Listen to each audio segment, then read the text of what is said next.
6h42. Jornal da CBN. Um dos grandes desafios que o Brasil tem está relacionado à questão da educação durante esta pandemia. Como será o retorno à aula? Como se conseguirá recuperar este tempo perdido, o conhecimento que ficou para trás?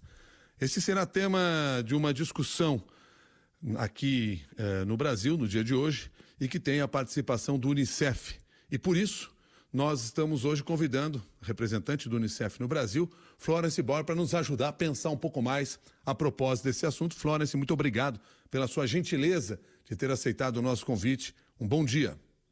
Bom dia a você. Muito obrigada pelo convite. É um grande prazer estar com vocês. Florence Bauer, combinando a experiência internacional e as condições brasileiras, quais os parâmetros que devem ser considerados para o retorno às aulas das crianças? Sim, primeiro temos que considerar que o Brasil é um dos países onde as escolas ficaram fechadas durante mais tempo, a maioria delas, porque ainda hoje temos aproximadamente apenas 2 de cada 10 crianças e adolescentes que estão tendo algum tipo de aulas presenciais. E isso está tendo impactos muito profundos no desenvolvimento dos meninos e meninas, tanto na aprendizagem, mas também no conjunto de questões relacionadas com a saúde mental, com a nutrição, com a proteção contra a violência, contra o próprio trabalho infantil. Então, nessa situação, o impacto é muito profundo, por isso que estamos tendo hoje essa discussão para chamar a atenção sobre a urgência de ter uma reabertura das escolas sempre com segurança e de maneira sustentável. A experiência internacional mostra em muitos países que fecharam as escolas durante menos tempo que quando as escolas estão abertas aplicando uma série de protocolos de proteção que já existem, a escola pode ser aberta com segurança e garantir esse direito à educação a crianças e adolescentes. A gente, há mais de um ano agora dessa pandemia, conhecemos quais são as medidas que têm que ser implementadas para evitar a propagação do vírus. Então, esse conhecimento ele já existe. Então, o que se busca é que a escola aplique essas medidas, cada uma em função da sua situação epidemiológica, da própria situação da escola, da própria comunidade, mas que ela desenvolva essas medidas numa discussão conjunta com as famílias, os estudantes, a comunidade escolar, os educadores, todo mundo junto para definir quais são essas medidas que têm que ser implementadas em cada escola e que incluem o que conhecemos, que é a máscara, o distanciamento, a ventilação, e que pode incluir modalidades de educação híbrida, que vão misturar uma educação presencial e uma educação remota. Então, isso é o objetivo da discussão de hoje, é de ver quais são os impactos nas crianças, quais são os desafios para a reabertura e quais são os caminhos para que essa reabertura possa acontecer quanto antes. Pelo que já se tem de experiência, inclusive da experiência internacional, o que nós já sabemos sobre o impacto para as crianças de terem ficado afastadas da educação presencial por um período que variou entre os países, mas aqui no Brasil, por exemplo, foi um período bem longo? Sim, o que estamos vendo, e temos estudos, inclusive no Brasil, que apesar de todos os esforços que são feitos pelas escolas, pelos educadores para manter uma educação remota, sobretudo as crianças adolescentes mais vulneráveis não conseguem continuar a estudar. Tem que levar em conta que tem toda uma população, são milhões de crianças que não têm acesso à internet, ou que não têm um computador, ou que não tem um celular próprio, que vão utilizar o celular de outra pessoa. E o que o nosso estudo mostrou é que a maioria dos recursos educacionais, eles são compartilhados através do WhatsApp. Então, quando você estuda no WhatsApp, no celular que não é seu, então é muito difícil para uma criança ou adolescente manter essa conexão com a escola. Então, progressivamente, ela vai se desvinculando. E os estudos, um estudo que o Unicef fez já mostra que são mais de 5 milhões de crianças e adolescentes que estão se desvinculando da escola. Isso nos leva 2 décadas para trás.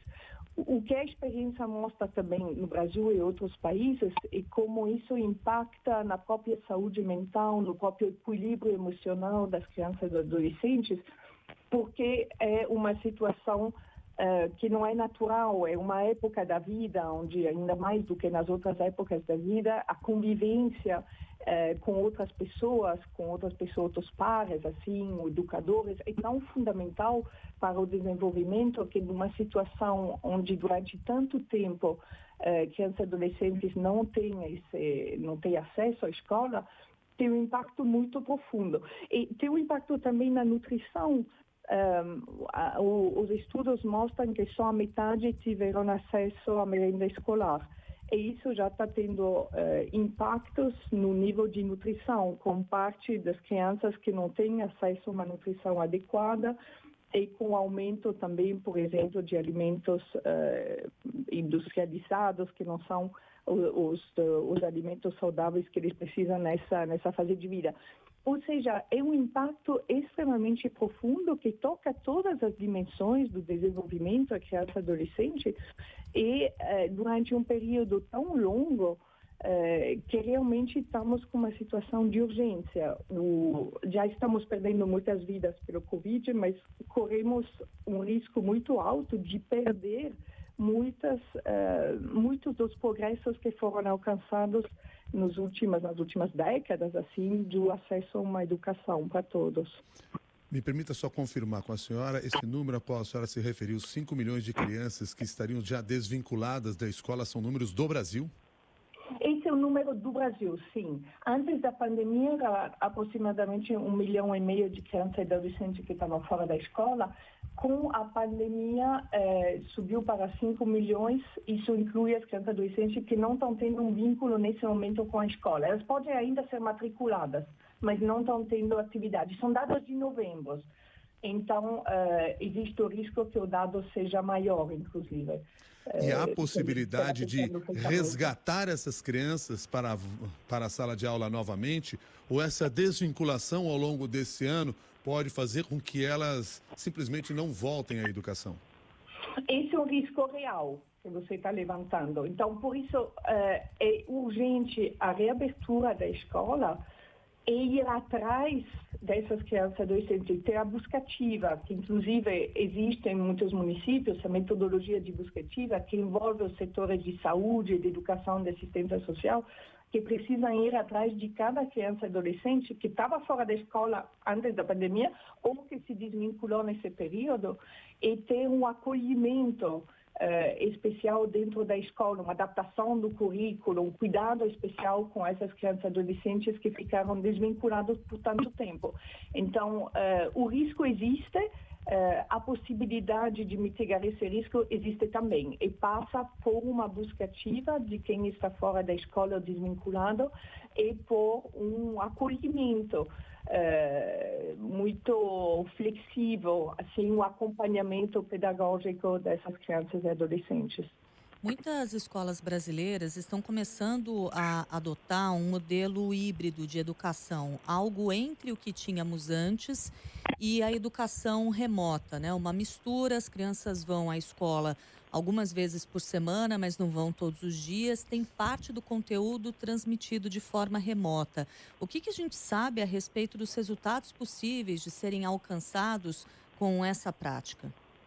Essa é a prática efetivamente que está sendo utilizada e que é uma prática interessante de ter uma mistura de educação presencial, que é fundamental para ter esse contato direto com os pares, com os professores, esse lugar simbólico da escola também, mas com uma combinação de educação remota. Essa combinação ela é muito interessante porque ela permite, no momento de pandemia, nos locais onde ainda a situação epidemiológica ela mostra que a pandemia ainda está circulando, ela é uma boa maneira recomendada para poder dar a possibilidade de acesso à educação nessa situação. Além disso, mesmo pensando num período de pós-pandemia, é um momento para reimaginar a educação de uma maneira diferente, ou seja, também aprender desse momento de crise. E essas novas modalidades que têm que ser desenvolvidas, fortalecidas, elas passam por isso, por uma educação que tenha nessas várias dimensões.